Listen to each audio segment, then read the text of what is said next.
If you're lecturing me, you must be rather competent at your job, right? I want to watch you speak with this old man on the phone. He's French, by the way. I had recently been rehired as a part-time employee after retiring.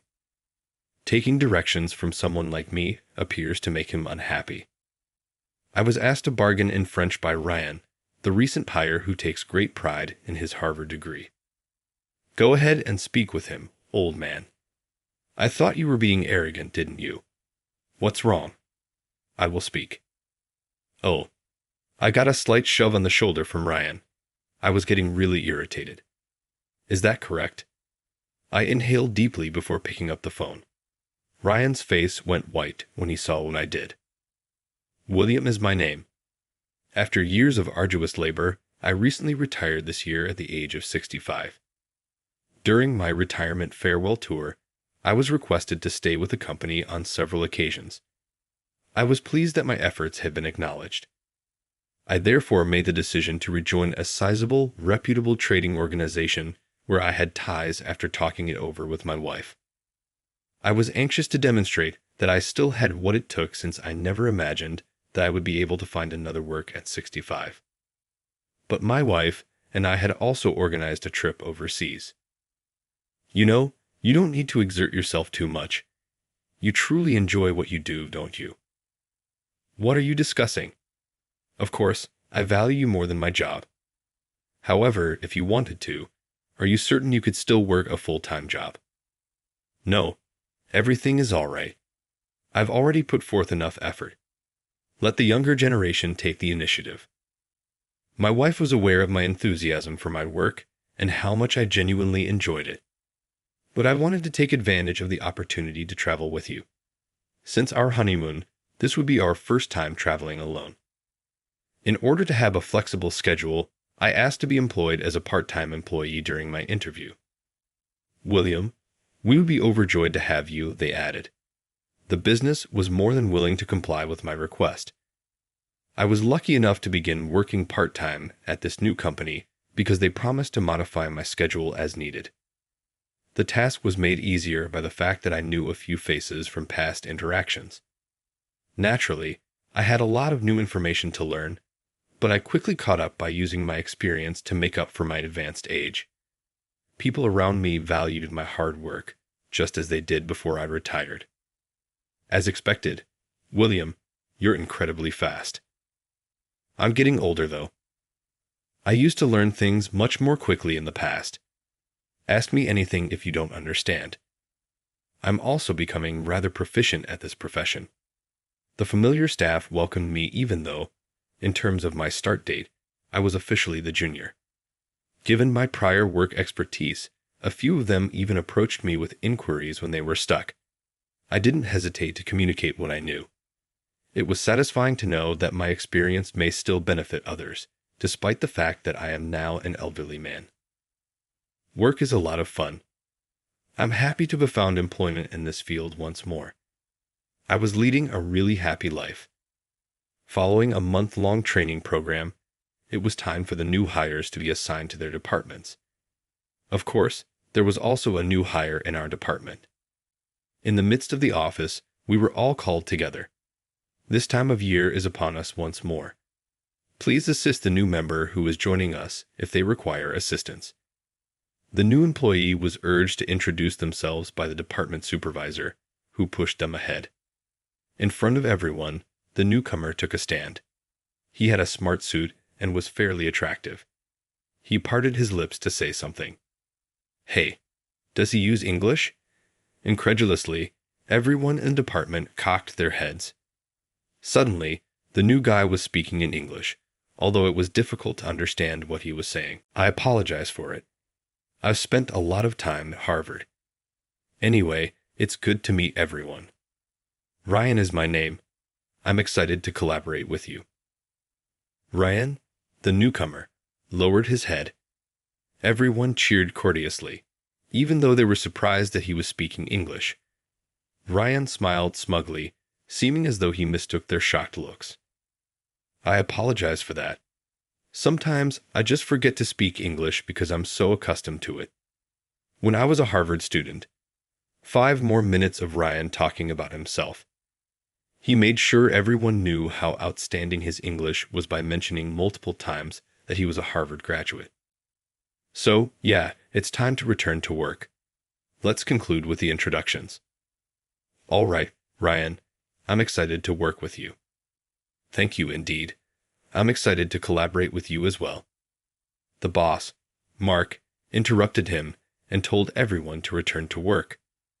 Ryan smiled brightly in response. Since then, Ryan has been a constant topic of discussion in the department. He tried to use English in his conversations every day.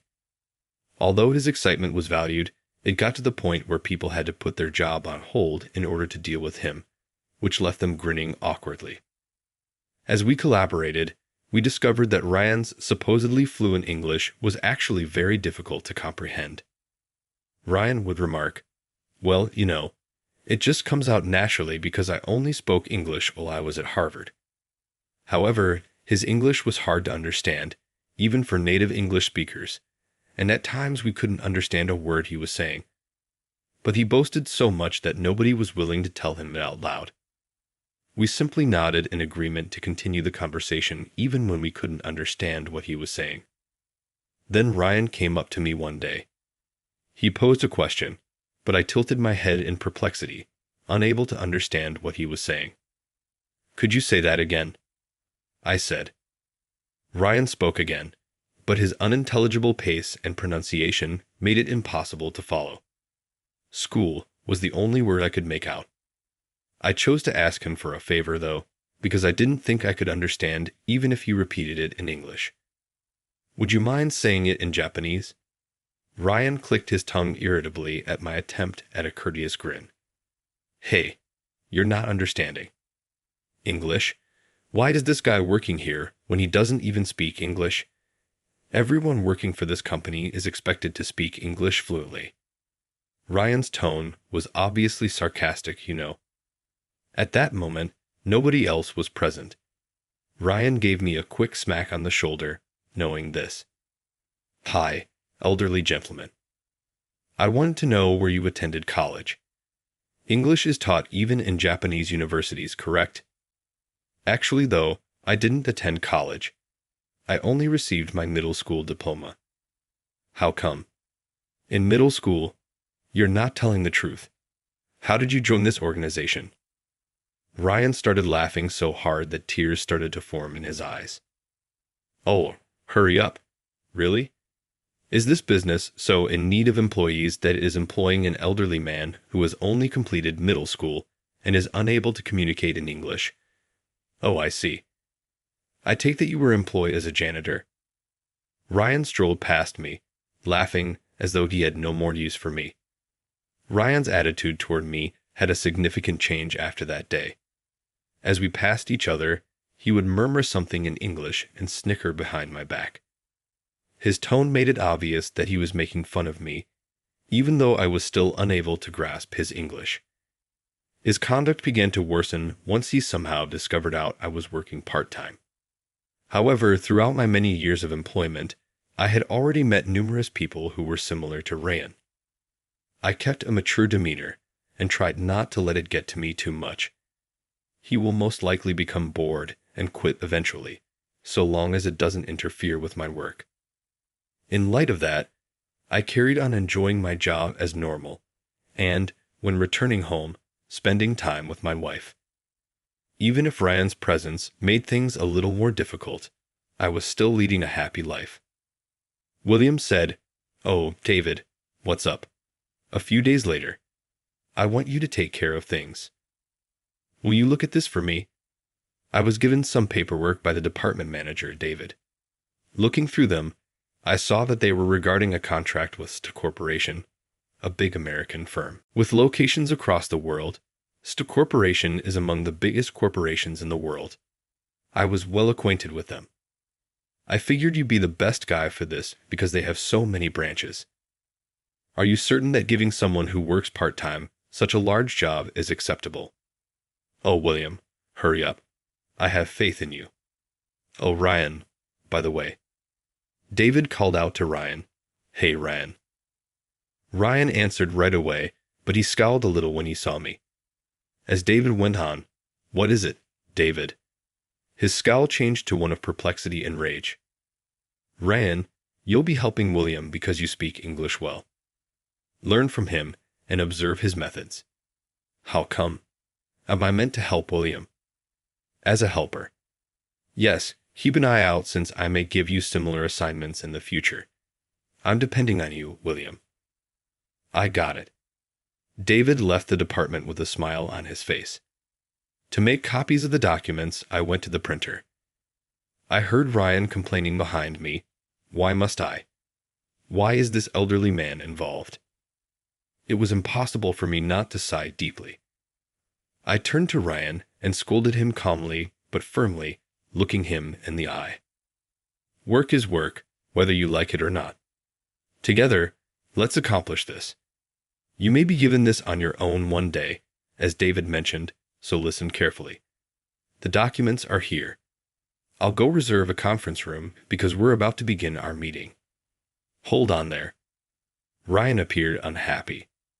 He took the copies from me without a word, and I left to make the lodging reservation. I went to the archives to locate more items after securing the space and messaging Ryan. Ryan had already left when I brought the paperwork back to the department. My coworkers claimed that he had already made his way to the meeting room. I also picked up my laptop and went inside the room. "You're running late. I've been holding out." As soon as I opened the door, Ryan mumbled. I became irritated since his tone was very different from when David was present. He was still young, though, and I told myself that he must have been quite frustrated with me. I handed Ryan the extra documents and opened my laptop on the desk.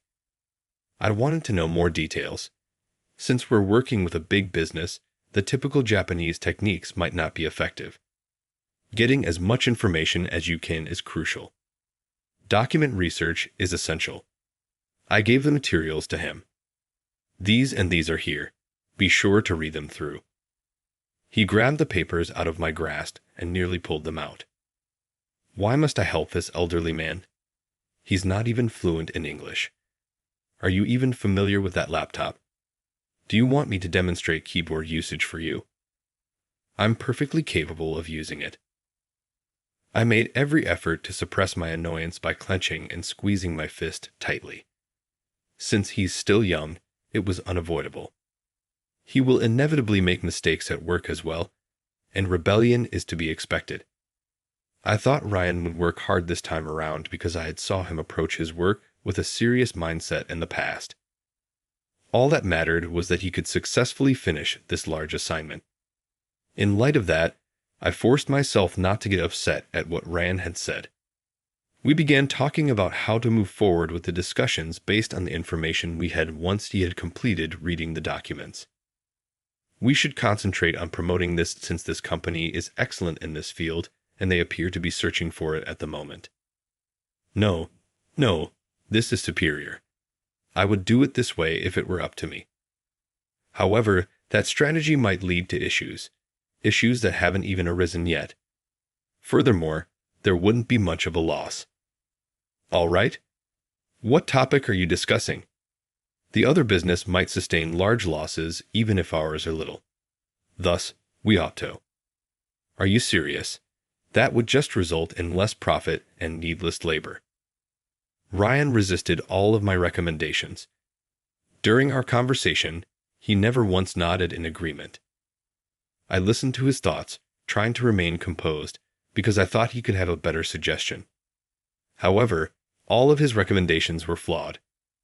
His suggestions were all aimed at increasing our business's earnings without taking the rival company's response into account. Nothing was determined for a while, and Ryan grew more and more angry at me for not supporting his ideas. What a horrible plan. The old man with little education really has no use for anything he thinks about. You're such a moron. You still have me as your senior. Don't use such language while we're working, but you only work part-time, right? Is a part-time employee considered a senior? Being part-time doesn't matter at this moment because I work full-time. Do things right because it's the job. Yeah. As we prepared the documentation to present to David, we proceeded to type up the strategy on the computer. Ryan decided to enter in his own name when I got to the part about the person who would be handling the negotiations, the person in charge of calls. You don't speak English, do you, William? Let me do it. In contrast to someone who has only completed middle school, I have actual international experience. His smile was smug as he typed. Without first talking to me, he even began adding elements that hadn't been decided upon yet. Something inside of me snapped. Enough. A job is not a game. Ryan flinched at my abrupt yell, but he got to his feet and attempted to overtake me. You should take a step back. This type of task shouldn't even be left to you, an old man with no education. It's pitiful how David grovels to you, and you're just an old man with nothing to offer but your age. In the warehouse, someone like you ought to be cooped up in the back sorting papers. Instead, why don't you go do that? I got up too after Ryan's tirade. You should know better than to use such language in a business setting. I'm still your senior. How does hearing such derogatory remarks affect your coworkers, in your opinion? Ryan was shocked by my loud voice. He seemed really astonished because I didn't often raise my voice. I didn't care, though. You haven't even thoroughly examined these materials, I said, gesturing to the papers arranged on the table. You have no knowledge of the other business. You haven't even bothered to ask me any questions or conduct any investigation. Knowing your negotiating partner is the fundamental rule of this work. Have you not even been taught the fundamentals? Ryan slammed his laptop closed, his face flushed. Then he stormed out of the conference room, grabbing his laptop. He clicked his tongue loudly as he walked away. Why don't you simply do all the dirty labor yourself, old man, if that's how you're going to be? As a part-time worker, you should only do the essentials. Wait. When I called for him, Ryan continued to walk and vanished into thin air. I watched him disappear behind the door, and then I calmed down. I sat down by myself in the now quiet conference room and took a big breath. Given the intensity of our dispute, I assumed Ryan wouldn't report to work the following day. Perhaps I ought to have handled it more composedly. As I made my way to work that morning, I experienced a slight sense of regret and loneliness. But as soon as I got there, Ryan walked right over to me with a somewhat arrogant expression. William, good morning. Whoa, you've already changed your perspective. That's really amazing. I was so amazed by Ryan's speedy recuperation that I also gave him a warm greeting. Oh, good morning, Ryan. About yesterday, I started, but Ryan interrupted and gave me a piece of paper. I looked at him curiously as I accepted it. I've completed the task already. I'm fast at this stuff, unlike a part-timer. What is this? We were working on the report yesterday. Don't tell me you've already forgotten. It was the document that we had collaborated on. You've already completed the report in spite of our differences. Well, at least you didn't include any of the details we hadn't finalized. I began reading the document with relief, but something didn't feel right. Upon arriving at the portion containing the financial data, I verified the numbers 1, 2, and 3 times. As I frantically reviewed the numbers, Ryan erupted in laughter and clutched his stomach. Are you criticizing the document because it was created by a novice? A Harvard graduate like me would never make a mistake. In addition, I've already forwarded it. You sent it to the client. Obviously. Remember that I work quickly. I was taken aback by what Ryan said. After yesterday, I was determined not to raise my voice, but I couldn't resist shouting. Hey, this sum is incorrect. This might cost our business $1 million if it succeeds. What? My voice reverberated throughout the department, and then, as if to heighten the tension, a phone rang. When the internal line buzzed, I responded right away. This is William from the Department of Foreign Sales. Hi there. Is Ryan present? The French chapter of Sta Corporation has called for him. It was Ryan's call. He grabbed the phone out of my grasp and requested to connect. I watched Ryan nervously as the connection to the French branch was connected and I was unable to hear the other person's voice. Ryan started talking on the phone in English. His statements seemed to be repeated repeatedly, but then he abruptly shifted to hesitating in French. It appeared that his English was not understood by the other side. A loud voice on the other end of the line was heard while I watched in increasing alarm, and then the phone was abruptly cut off. Slowly lowering the receiver, Ryan stood stunned. I gave his shoulder a light tap. What did they say? Ryan's expression contorted in rage as soon as I asked, and he smacked my hand away. Avoid playing tricks on me. Old man, you're to blame. This wouldn't have occurred if you had simply completed everything and submitted the paperwork yesterday. I took a deep breath instinctively as he spoke, but this time I was able to maintain my composure. Avoid blaming others. This was the result of your careless behavior. Tell me what they said, please. Stop talking. I'm still getting used to it. You didn't understand, did you? Stop talking. Despite my limited knowledge of French, I was able to understand the words. I tried to stabilize Ryan by putting a soothing touch on his shoulder. Slow down. Make sure to take notes the next time you speak with them on the phone, and let me explain anything you don't understand. Acknowledging your ignorance is a crucial aspect of becoming a professional. Then you do it, old man. Ryan interrupted me because he was so frustrated. You ignorant fool, you dare not boss me around. Just perform your work and stop wasting time with your useless advice. He chuckled at me and gestured toward the phone. It was a scornful, mocking chuckle. Go ahead, give it a shot. You believe you're really intelligent, don't you? Mr. Middle School Education, let's see what you can do. The individual on the other end speaks French, by the way. Like a razor, Ryan's comments became more and more piercing, but there was no time for this. We had to get to work. We were running out of time, so I took a quick look at the clock. I grudgingly hit the button to dial the number again. On our end, the phone rang. This is Street Corporation's French branch. Hi, this is Japan's inspirational operator. Please let me talk to your representative. Yes, of course. Just a minute. I turned to look at Ryan. He was staring at me with wide eyes and a slightly open lips. The fact that I could speak French obviously surprised him. Hey, this is not how we can communicate. You also speak French well. I sincerely regret what I did previously. I'll be answering the phone. My name is William. Oh, at last. Someone who comprehends me. Fantastic. I had an urgent matter to discuss, so I contacted. It has to do with the papers you sent this morning. I offered my heartfelt apologies and explained the mistakes in the paperwork. I promised to quickly prepare new, updated documents and deliver them again. Luckily, we were able to avoid any major repercussions because the financial statistics had not yet been finalized and it was still in the review stage.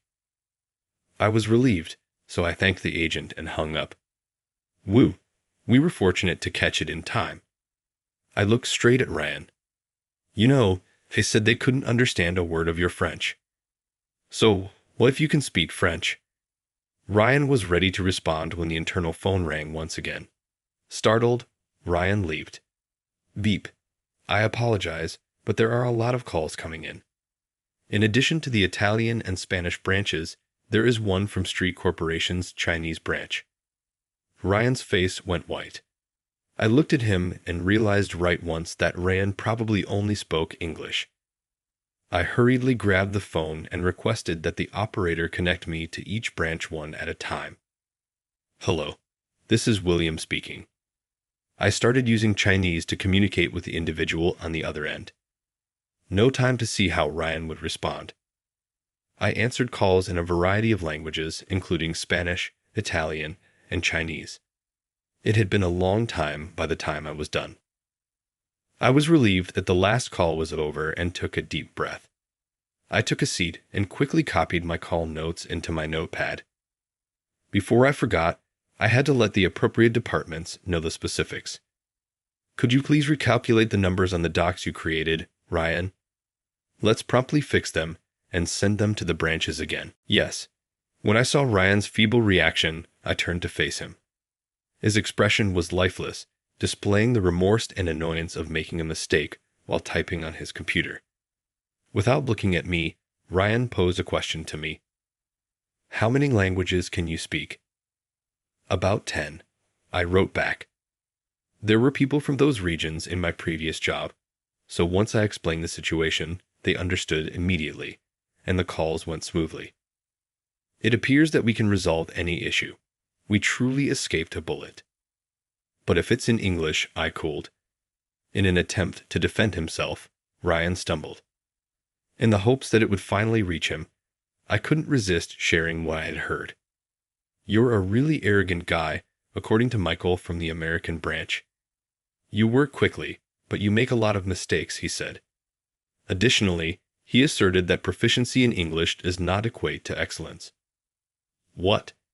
Additionally, it's really difficult to understand your English. I found it difficult to follow, and Michael admitted that he had trouble understanding you at points. To prevent interfering with the work, he intends to urge David to let me handle your responsibilities until you are able to communicate more effectively. To be honest, you've merely made my plate bigger. After saying this, Ryan had a deceived look on his face when I turned to face him. He had never before been made aware of this, it appeared. I stopped working and looked straight at Ryan. Although language serves as a tool for communication, the motivation behind it is what counts most. Communication should come naturally. There's no use showing it off. English proficiency alone did not earn you a Harvard degree. All right. You were able to achieve more because you put a lot of effort into your studies and learned how to use English. In an attempt to uplift Ryan, I gave him a gentle pat on the back. When I was younger, I also made a lot of errors. Despite the fact that I barely completed middle school, I was frequently made fun of for it. I'm here now because I put in a lot of work and conquered those obstacles. Now, Ryan, it's acceptable to make mistakes because you're still young. Just be careful not to do them again. Ryan had been shouting, but now he was silent. He seemed to think about what I had said as he looked down. He finally gave a silent nod of agreement. I returned to my work satisfied. Okay, let's resume our job. Don't worry, we've made it this far. Let's continue and get the job done, shall we? Ryan answered quietly. After that, there were no more disagreements between us, and the work proceeded without incident. It was finally the conclusion of the workday. The sky outside the window was completely dark. Usually, I would begin packing things with a feeling of achievement, but today I had another destination to go with Ryan. We knocked on the door in front of us, both of us feeling anxious. The door was marked with the words President's Office. Knock, knock. Enter. It's William and Ryan. Ah, enter. We apologize. We opened the president's office door together. Our president, Mr. Anderson, was inside, his face grim with rage. Today's error was the topic of this meeting. Although it had been a tight call, we had barely avoided suffering a significant loss. I told Mr. Anderson what was going on right away. What were you thinking, Ryan? Mr. Anderson reprimanded Ryan while he was still upright. If he had previously appeared pale, he was now almost ghostly white. He looked like a walking corpse, his face devoid of any color. It's likely that he was mentally projecting the worst scenario. He tightened his fists, bowed his head desperately, and fought back tears. I also bowed deeply to Mr. Anderson as I stood next to him. The president stopped reprimanding. I'm really sorry, Mr. Anderson. Ryan made a hasty decision, but I too have some responsibility. I didn't fulfill my obligation to properly advise him. I shall now approach my work with a fresh sense of diligence. I continually lowered my head in contrition. When he saw how sincere I was, Mr. Anderson let out a long, tortured sigh and leaned back in his chair. I'll overlook this because of William. However, Ryan, if you make another error like this, You should be ready to quit the company. Ryan glanced up at Mr. Anderson, who gave him a serious nod. I'm grateful. I'll take great effort to avoid making any additional errors. William, thank you so much for it. You two must be worn out now. Leave for home today, and starting tomorrow, let's keep up the good effort. Yes, I'm grateful. Thank you, and enjoy your evening. We bowed once more and slipped out of the president's office. Ryan turned to me and bowed deeply as soon as we were outside. Thank you, William. Thank you so much. He appeared to be a different person. His attitude had entirely altered. Ryan seems to have been reborn. As I was about to go, I waved my hand dismissively, but before I could say anything more, Ryan, full of fresh resolve, bowed at the waist in a respectful gesture. Let me learn from you, William, please. In this work, I wish to watch and absorb your example. Tell me everything you know, please. I genuinely ask you to do this. I felt valued after hearing what he had to say, and I couldn't help but smile while I scratched my cheek. Just be sure to observe and take notes, okay? Ryan was somewhat more modest after that. He seemed like a totally different person. He completely ceased boasting and started paying close attention to what other people had to say. He promptly sought guidance when issues emerged. Our big project went off without a hitch and without any more errors. Working closely with him, I saw that he had a keen mind thanks to his Harvard degree. He was incredibly competent, learning new abilities fast and using them successfully. He was a man of extraordinary talent. Even his English problems, which I had observed, greatly improved when I pointed them out. Ryan took the criticism seriously and put a lot of effort into fixing his errors, which greatly improved the readability of his English. Although it might be challenging to change deeply rooted language and habits, Ryan made the effort to practice consistently. To gauge his progress, I had to attempt to call our American contact, Michael.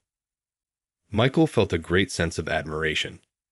He gave Ryan his complete support, saying, "Now I can trust him with this."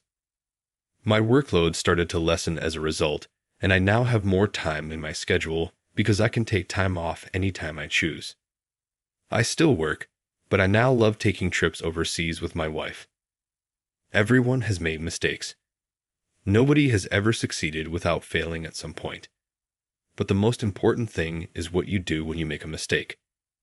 I've come to think that as long as you keep striving to improve, it's acceptable to fail frequently. At my age, I've learned again that it's more essential to learn from your mistakes and move on rather than to hide them.